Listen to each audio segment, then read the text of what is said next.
Alright YouTube, so today I'm going to share with you my Halloween cemetery graveyard fencing and how I built it. This has been built from plans derived from other videos on YouTube. I want to share with you some of my experiences and kind of what helped me along and streamline the operation for building these fences if you're going to build several of them. So I kind of learned as I went. The first one was okay, and then as I progressed on, they got better and I got faster building them. So share these things with you, kind of also a list of supplies. First off, let's go ahead. You're going to need finials. These finials are, you can buy these on eBay. There's several sellers. You kind of pick the size you want. You will need the finial that basically is a 3/4 inch finial. The 3/4 inch finial opening will fit the 1/2 inch PVC pipe once the pipe is heated up with a heat gun. So you're going to need a heat gun as well, not just a hairdryer, but a heat gun to warm, essentially heat up the end of the PVC, make it malleable, and you can press on your finial. So I went with these finials. I like these. These are pretty safe. Also, there is a different style that I went with as well. For some of my other fences, it's more like a fleur-de-lis, like a flower opening, and those kind of have more of a point on them. So anyways, check those out. As you can see, after I melted the 1/2 inch PVC, I went ahead and drilled a hole, and then I screwed in a 1-inch deck screw. So to secure the finial, because if not, you're just basically betting on tension holding the finial onto the melted PVC end. So you can basically pull the finial off if there's nothing securing it. You could probably also use glue or liquid nails or something like that, but I went ahead and used a screw. It's simple and easy and fast. So like I said, make sure you drill a pilot hole. The hole will go through the wall of the finial and then into the first wall of the PVC. A pilot hole, if you don't know what that is basically a slightly smaller diameter than your fastener diameter, and what that does, that prevents essentially you're going to damage the device by screwing in a screw. Like, you're not going to split the pipe with a screw, and you're not going to split the finial end. Haven't had that happen, but having the pilot hole makes everything a little bit nicer. Every hole on this fence or cemetery gate, if you will, has a pilot hole drilled before I run a fastener into it. So it helps if you have multiple drills. You'll have one drill with essentially a small drill bit on it. The other drill is going to have, like say your Torx end or your Phillips end, and that way you don't have to switch back and forth. So if you can see here, I use 1x2 fairing strips here.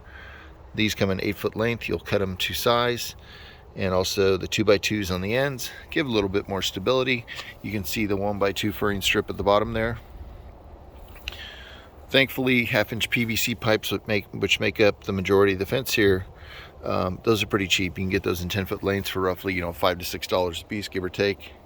And also these circles, this is basically sliced. I use a kind of a handheld reciprocating saw to slice the 4-inch PVC. So this is just 4-inch PVC pipe. You can get this anywhere. Any hardware store will have 4-inch, and you can slice those in, say, a 1-inch width.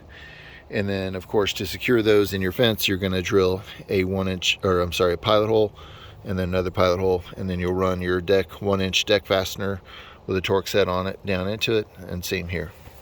So you can see kind of a repeating process here. Pilot hole here, go through the wood, through the first wall of the PVC, and then I run the 1-inch deck screw in. And so it keeps everything nice and secure. If you notice, I've got the securing screws throughout the fence here, and then also on the bottom.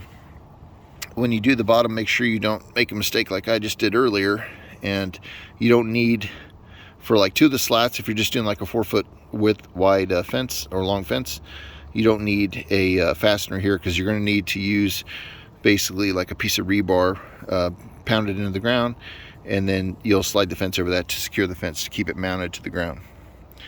And also, once again, you get the rebar at your hardware store, and many of the hardware stores will sell 4-foot lengths or shorter lengths, so you can kind of adjust, or you can cut it yourself. You buy it longer length, you have a pickup truck, you go ahead and cut that rebar with like a Sawzall or a hacksaw.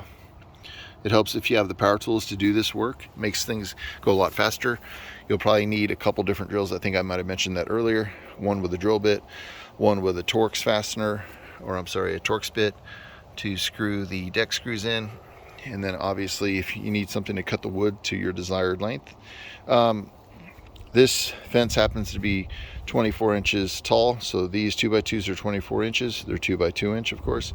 And then at the ends, I have 1x2 furring strip here A 1x2 furring strip in the middle will have 2 inches cut off of each end, and then also a 1x2 there at the bottom.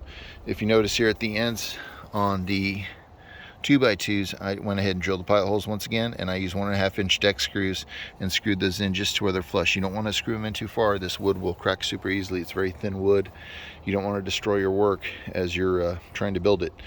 Okay, let me see what else I need to cover here on this video. You know, the end result's pretty good. You can spray paint it when you're finished to essentially what color you want, which would be like a black, and maybe touch it up with some aging style paint, you know, something like a bronze or something to get kind of where you want to be. Oh, and as far as drilling the holes for the 1/2 inch PVC, I used a 7/8 inch basically hole boring bit, or like a, you'll see if you look it up, and it's basically a 7/8 inch going to your drill. What you want to do when you do that is, since you have 3 here, you want to clamp 3 of those boards together, make sure they're lined up together. And when you do them, you want to mark them. So basically, when you line them all up to start making into a solid unit, you want to make sure all the fences, all these 1x2 furring strips are in the same order that you drilled the holes in, because they will be off from each other a little bit.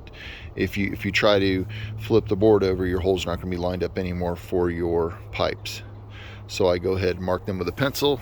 I'll have some lines, and I'll make sure that everything is lined up and the furring strips are in the order that I drilled them in. So I'll go ahead and drill, you know, as I have them all clamped together, I'll drill through, drill through, drill through.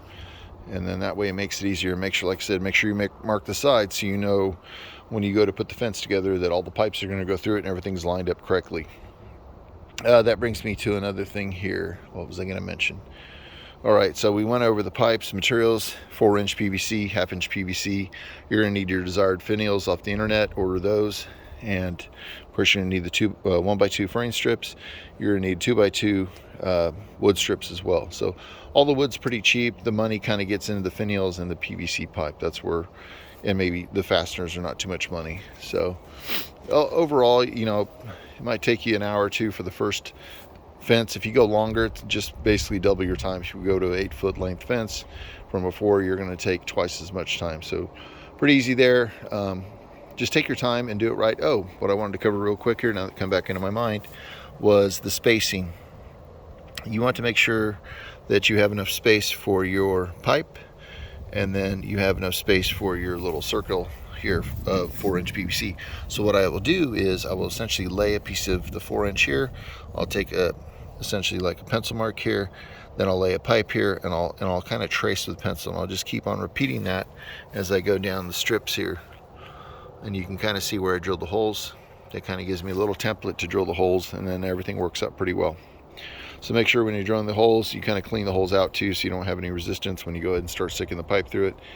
And anyways, they come out pretty good and they look really good, and they're not that expensive for the reward of how your Halloween setup's going to look. So anyhow, I'm going to get to painting this, and I hope you enjoyed the video. If you got any questions, any comments or anything like that, I'll try to help you out and answer those questions. All right, please like, subscribe, and happy Halloween. We'll see you. Bye-bye.